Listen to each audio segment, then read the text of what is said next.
कि हमारे सर पर भी इश्क का भूत चढ़ा था।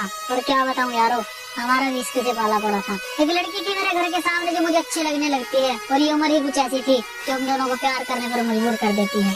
उसके साथ बिताए हुए पलों में मुझे जन्नत का एहसास होता था, और उसके घर वालों के चले जाने के बाद मैं उसकी गोद में सर रखकर चैन से सोता था। एक दिन उसके घर वालों को पता चल जाता है, वो हम दोनों को मिलते हुए देख लेते हैं, और अब उसके घर वाले उस पर पाबंदियां करनी शुरू कर देते हैं। अब हम दोनों को एक दूसरे की आदत सी हो जाती है, और मैं तो पहले ही पागल था, अब वो भी मेरे प्यार में पागल सी हो जाती है।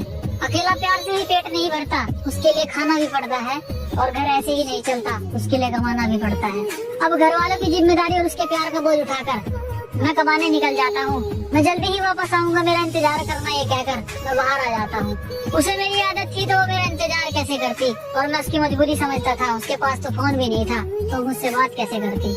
मेरा काम में मन नहीं लगता, अब मैं घर जाने की ठान लेता हूँ, और उसके पास जाकर लिपट लिपट कर रहूंगा। मैं उसके पास जाने की ठान लेता हूँ।